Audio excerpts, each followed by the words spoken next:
produit particulièrement convoité par les toxicomanes, l'Oxycontin. Le directeur général de Purdue au Canada, John Stewart, est interpellé. On travaille de plusieurs façons avec le gouvernement de Terre-Neuve pour réduire les abus reliés à l'Oxycontin. 7 overdose deaths have been related to oxycodone or OxyContin. Le gouvernement de Terre-Neuve met sur pied un groupe de travail. Parmi ses conclusions, les autorités sont dépassées par le problème. Health Canada needs to ensure better monitoring of narcotics. Le rapport souligne que les prescriptions d'opioïdes augmentent et à des doses inquiétantes. Le détournement de l'Oxycontin vers le marché noir est répandu. Comme à chaque fois qu'elle est visée, la compagnie affirme que ce n'est pas le médicament qui est en cause, mais plutôt ceux qui en abusent. Les activités criminelles ne devraient pas dicter les politiques de santé. Pour contrer ces abus, il faut de l'éducation et de meilleurs traitements. Il faut des lois plus sévères contre le détournement de médicaments et ne pas pénaliser les patients et les médecins qui les traitent. Dans les années 2000, les ventes d'Oxycontin vont sans cesse augmenter et les problèmes reliés à sa consommation aussi. Certaines pharmacies ne veulent même plus en conserver. Les toxicomanes ont vite découvert comment libérer rapidement une forte dose de drogue. C'est super facile. Tu l'écrases dans une cuillère, tu mets de l'eau, tu le chauffes. Tu trouves une veine et tu te l'injectes. À London, en Ontario, nous avons rencontré Josh. Il raconte comment, en 2006, il a succombé à l'Oxycontin. C'est la meilleure sensation au monde. 1000 fois. Il y a des gens qui abandonnent tout pour ça. T'es tellement bien quand t'es là-dessus. Au début, vous l'obteniez d'un médecin? Ouais, le médecin qui prescrivait. Après, je l'ai acheté dans la rue. Des gens qui vendaient leurs médicaments de prescription. Le docteur Meldon Cahan, lui, doit traiter de plus en plus de cas de dépendance, non seulement chez les toxicomanes, mais chez les patients en douleur chronique. On voyait arriver tous ces patients qui avaient des problèmes avec l'Oxycontin. C'était choquant. Ils prenaient de fortes doses pour des douleurs plutôt mineures et ils étaient devenus dépendants. Il fallait les mettre sur la méthadone. C'était honteux de voir comment les médecins se sont laissés influencer. Eh oui, on va changer notre façon de prescrire. Sur quelle base? Quelle recherche? Dire que c'est efficace, sûr et que ça ne crée pas de dépendance, et ça, sans aucun fondement? Nous avons voulu voir les études soumises pour l'approbation de l'Oxycontin. Santé Canada nous en a refusé l'accès, mais elle nous répond que c'était probablement les mêmes qu'aux États-Unis. Nous avons pu consulter le dossier soumis à la Food and Drug Administration au milieu des années 90. Le fonctionnaire responsable conclut que l'Oxycontin n'a pas démontré d'avantages significatifs à part son dosage moins fréquent. Il faudra faire attention à ce que la compagnie ne prétende pas dans sa promotion qu'il est supérieur. Aucune étude sur l'efficacité à long terme du médicament pour la douleur chronique, pas plus que sur les risques de dépendance. The rate of addiction amongst pain patients who are treated by doctors is much less than 1%. Moins de 1%.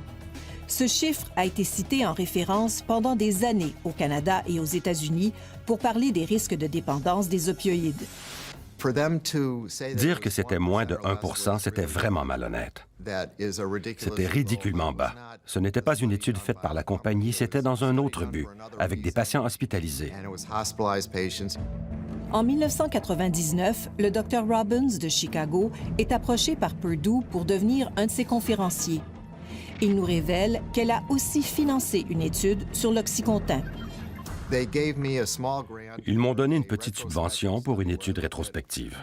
J'ai examiné l'évolution de mes patients traités avec l'Oxycontin.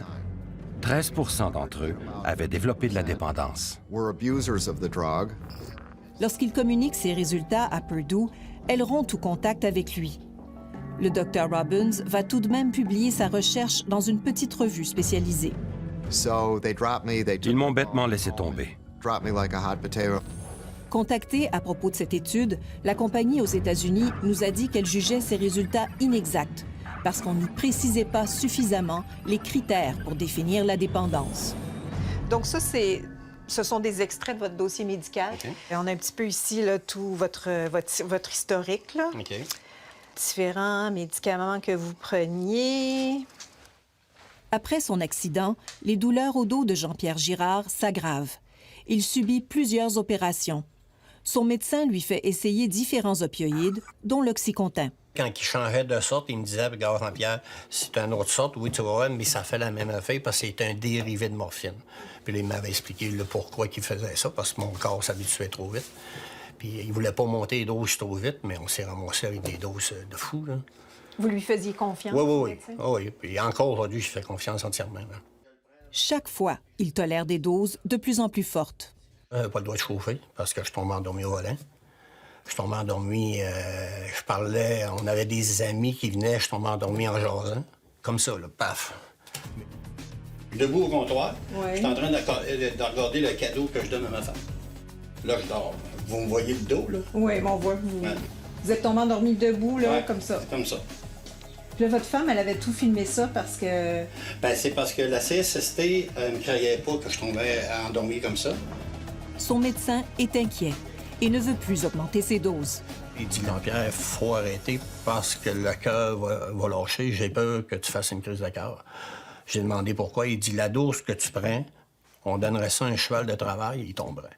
Il dit, je sais même pas comment tu fais pour prendre ça et être capable d'être debout. Fait que là, la décision a été prise de vous envoyer... À désintox. Ouais. Au départ, j'étais pas pour ça, parce qu'il me disait, je sais pas, vous en allez à désintox, là. Je suis pas un drogué, là. Je fume pas, je prends pas de drogue. Mais oui, c'est une drogue, ce que tu prends. Tu le prends pas dans la rue, mais c'est une drogue. T'es un drogué avec une drogue prescrite. Purdue Company is now convicted felon. Every time someone hears the word Oxycontin, they're going to have in their mind, oh, that was a drug that company was convicted of. En mai 2007, en Virginie, 3 dirigeants de Purdue plaident coupables d'avoir fait de la publicité mensongère, en affirmant que l'Oxycontin était moins sujet à la dépendance et aux abus que les autres médicaments contre la douleur. Purdue et ses dirigeants vont payer une amende de 635 millions de dollars. Ils évitent un procès qui aurait exposé la preuve accumulée par les procureurs. Barry Meyer a récemment eu accès à cette preuve. Ça aurait été un tournant. Le rapport confidentiel du département de la justice révèle que la compagnie a su très tôt que son MS-Contin, reconnu pour la douleur cancéreuse, était détourné et valait cher sur le marché noir. En 1998, un des mémos internes signale ce problème à Vancouver. Le directeur général de Purdue au Canada, John Stewart, envoie à ses collègues américains une étude publiée dans un important magazine médical canadien. Le numéro inclut aussi l'éditorial d'un médecin qui s'inquiète de l'arrivée de l'Oxycontin. Il était très clair. Cette idée que les opioïdes à libération lente sont plus sécuritaires ou moins sujets aux abus, c'était une farce. Et déjà, dès cette période, l'Oxycontin était écrasé et consommé par les toxicomanes aux États-Unis. Et la compagnie le savait. Purdue était au courant des abus avec l'Oxycontin et n'a rien dit. Selon Barry Meyer, la divulgation de ces informations aurait peut-être ralenti la crise. Les médecins auraient vu à quel point la compagnie les avait trompés. À quel point elle leur avait menti et trahi leur confiance. Révélation étonnante. Santé Canada nous écrit que ce n'est qu'en 2010 que Purdue Pharma l'a formellement approché pour discuter des problèmes d'abus de l'Oxycontin. Après la pause, vous allez voir que c'est pas facile de freiner l'usage et la prescription des opioïdes.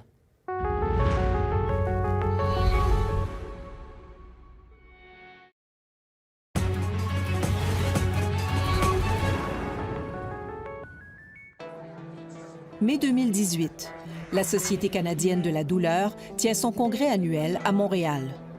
Tout le milieu est secoué par la crise des opioïdes. Nous tombons en plein débat. People who use an opioid for non-medical reasons, the majority get it from a physician. Il y a ceux qui dénoncent la surprescription d'opioïdes et ceux qui disent si on prescrit moins, on laisse tomber les patients souffrant de douleurs chroniques. 11% of them said, you know, this medical system is completely failing me and I'm just going to go buy it from the street. Surtout que pour plusieurs, la prescription d'opioïdes n'est pas responsable de la crise actuelle. We also now know that 80% of those 1,471 deaths in BC were due to illicit drug use. L'opioïde qui retient maintenant toute l'attention, c'est le fentanyl. Il fait des ravages, surtout en Colombie-Britannique. Daniel, hey buddy. Il est 50 fois plus puissant que la morphine.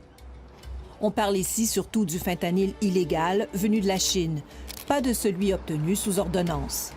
Les surdoses et les morts défraient les manchettes et font oublier l'origine du problème, selon ce chercheur. La demande pour les opioïdes illégaux a été créée il y a 5, 10, 15 ans par la surprescription. Elle vient principalement de notre système de santé. De nombreuses compagnies pharmaceutiques ont aussi profité de cette demande et contribué à répandre l'usage des opioïdes. Mais le médicament qui a tout déclenché, selon lui, c'est l'Oxycontin. Oui, il a ouvert la porte. Il a été au cœur de cette vague. La crise a démarré avec l'Oxycontin et a fait terriblement augmenter le nombre de patients dépendants. Les fabricants ont banalisé les opioïdes dans la société. Maintenant qu'ils sont difficiles à obtenir, le fentanyl est là, moins cher. Et certains vont en acheter. La vague est devenue impossible à freiner. Près de 4000 morts par surdose en 2017. La majorité sont maintenant liées au fentanyl, mais de nombreux décès sont encore dus à des opioïdes prescrits. Au Québec notamment.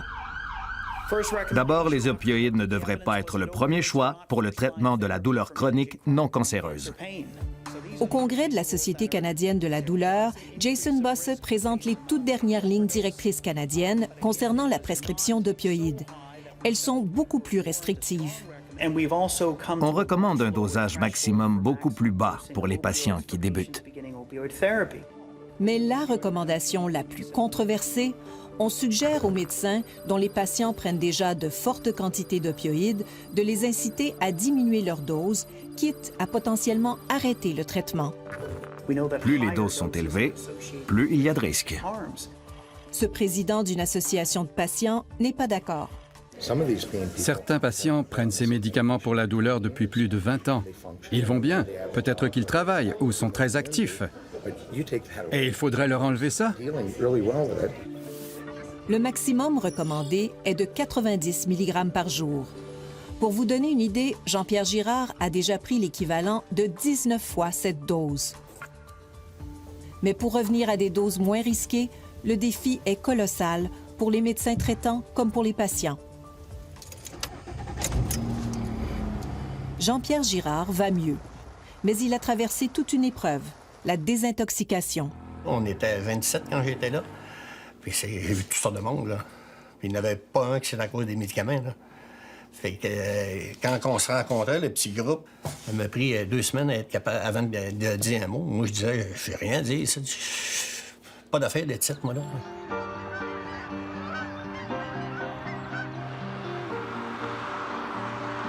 Combien de temps vous n'avez pas pu conduire?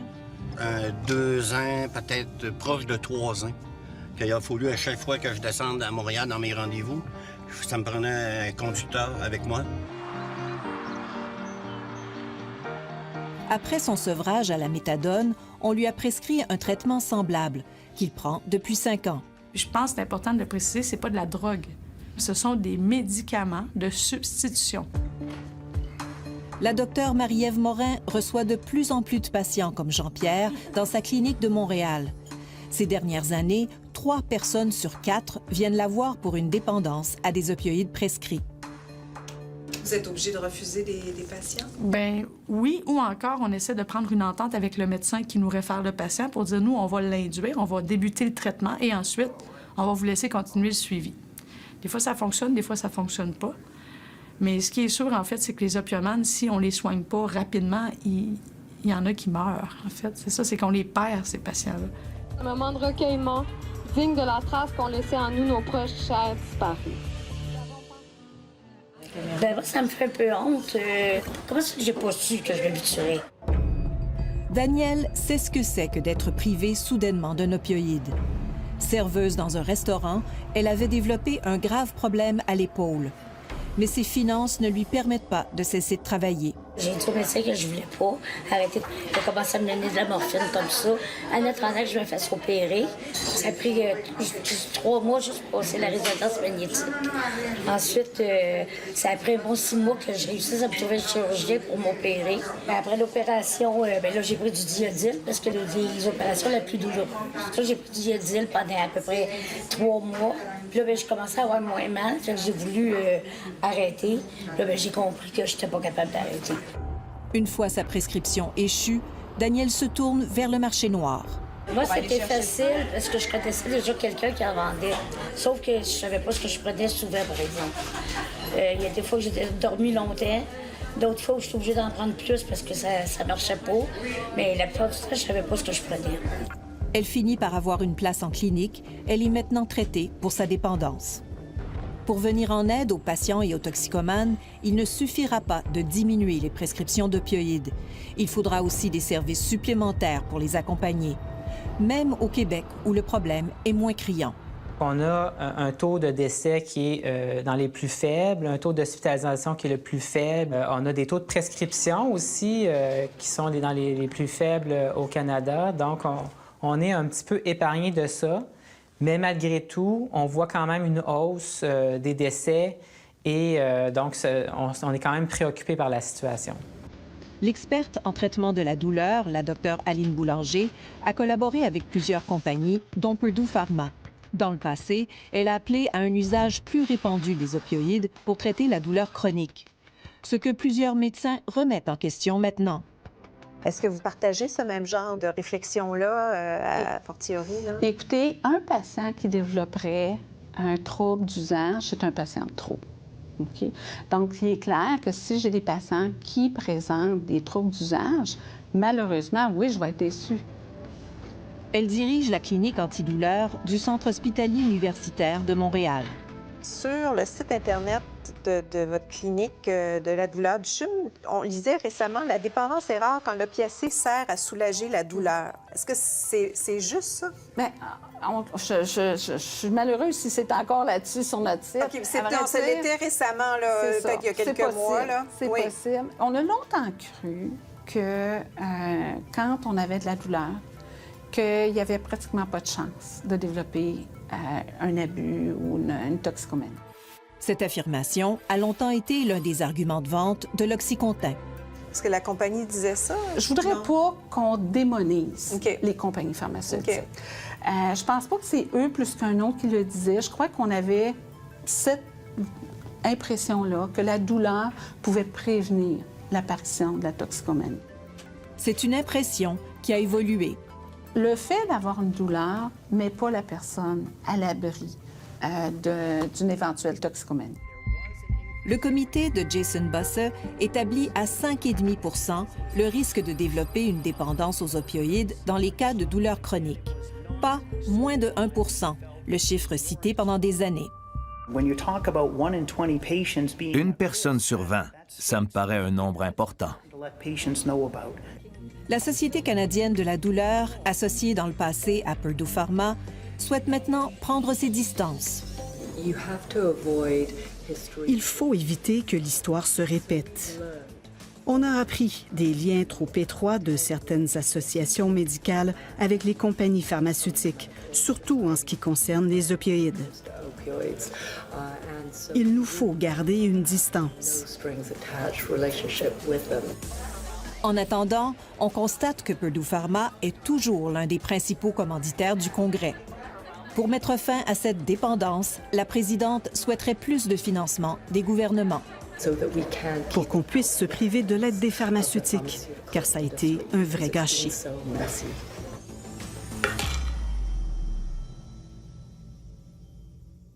Dans un instant, la fin de l'Oxycontin, mais les problèmes continuent.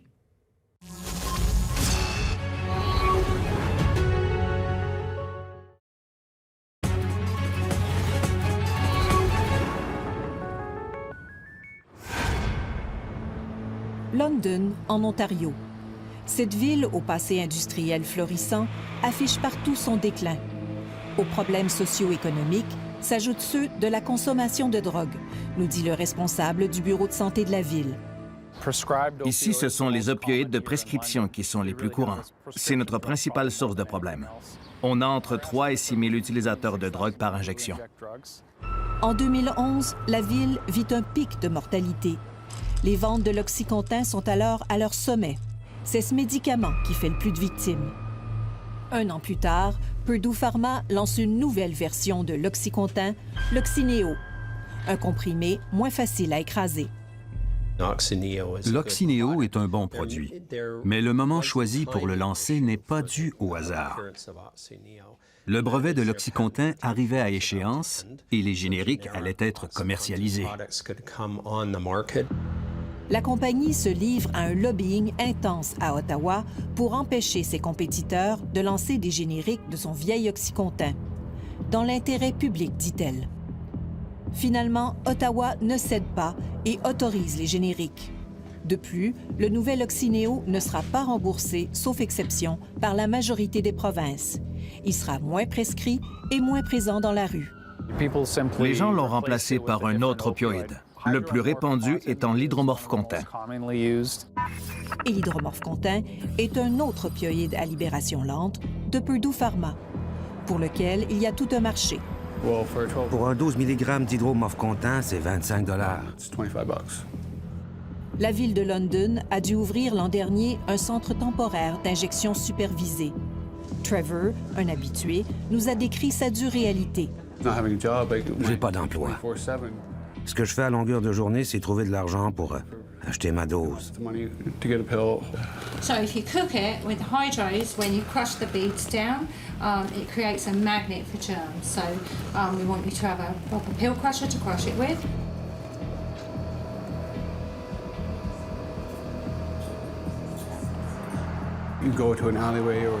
Quand on fait ça dans une ruelle ou ailleurs, on n'est jamais tranquille. Ici, c'est confortable. Il y a le personnel médical. On peut éviter les surdoses ou même la mort. Mais ça arrive souvent.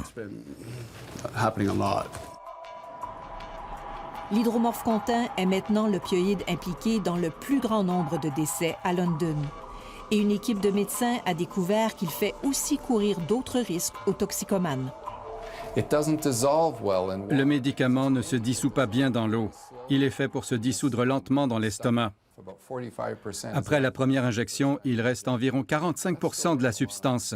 Ça vaut beaucoup d'argent. Les toxicomanes vont le réutiliser, mais il est souvent contaminé par des bactéries. Le mécanisme de libération lente aide à conserver les bactéries, particulièrement celles qui infectent le cœur et causent l'endocardite. London est aux prises avec une augmentation marquée de cette grave maladie infectieuse qui sollicite les services de santé. Ces patients deviennent très malades, ont besoin de chirurgie importante et passent plusieurs semaines à l'hôpital. De 4 à 6 semaines. C'est difficile pour eux, mais aussi pour les hôpitaux qui manquent de lits. Selon les chiffres que nous avons obtenus, les pharmacies canadiennes ont vendu pour 645 millions de dollars d'hydromorphe-contin depuis 5 ans. C'est l'opioïde le plus lucratif au pays. Le Dr Silverman nous a confié qu'il a demandé des échantillons du médicament à Purdue pour ses recherches sur ce problème. La compagnie a refusé. Purdue n'a pas voulu nous expliquer pourquoi. Après la pause, on s'interroge sur qui doit porter le blâme.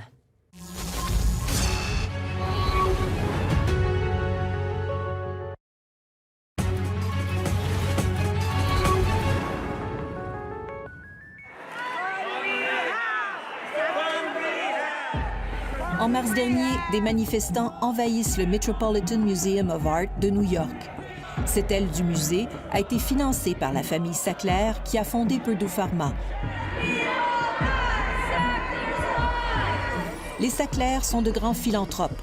Leurs fondations soutiennent les grands musées du monde, des hôpitaux et de la recherche universitaire, même ici à l'Université McGill. On réclame qu'ils financent plutôt des centres de désintoxication.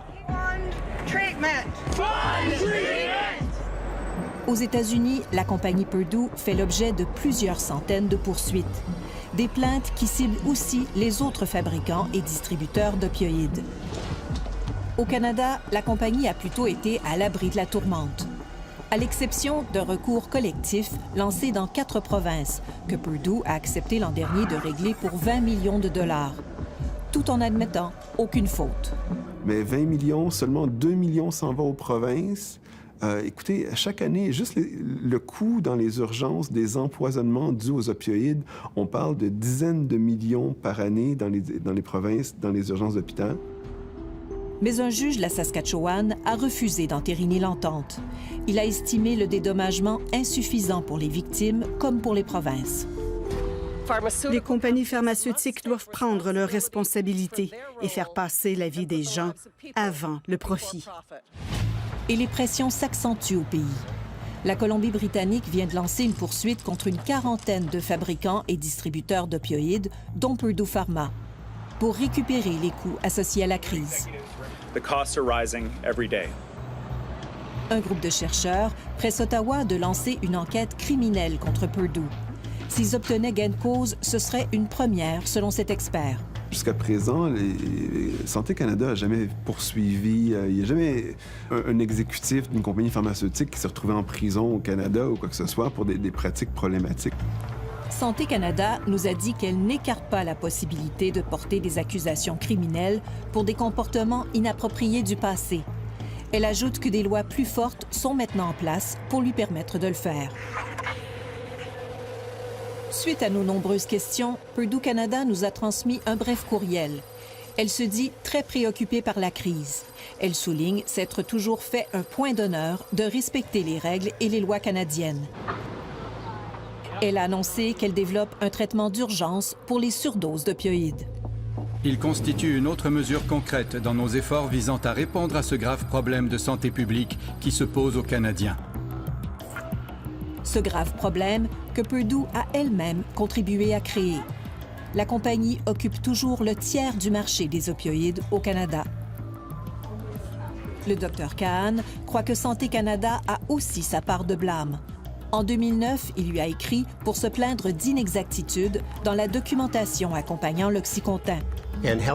Santé Canada m'a répondu « Si vous avez des inquiétudes, contactez le fabricant ». C'est assez choquant. Ce médicament causait du tort aux gens, provoquait des décès, et Santé Canada dit « Ce n'est pas notre problème ». Pour lui, toute cette histoire se résume en quelques mots. C'est le plus grand scandale médical de notre époque. C'est une histoire de cupidité, de malhonnêteté et de la part des médecins d'un manque de courage. Et le résultat, c'est des milliers de morts. Il faut reconnaître nos torts, dire qu'on est désolé. Et ensuite, il faut agir. Et surtout, il ne faut pas stigmatiser ceux qui souffrent de ce problème de santé que nous avons créé. Jean-Pierre Girard tente de reprendre une vie normale, mais il a dû renoncer à son métier de camionneur. C'est sûr que je fais des choses ici, mais je ne travaillerai pas dans ma cour pendant 8 heures. Je vais travailler 1 heure, des fois 2 heures, mais il faut t'apprendre à vivre autrement quand tu arrives en affaire de vente. Tu peux pas revenir en arrière. Puis oui, savoir que les effets que j'ai eus à cause des médicaments que j'ai pris, ben oui, j'aurais fait d'autres choses. Il apprend à vivre avec la douleur. Une douleur pour laquelle il n'y a toujours pas de remède miracle.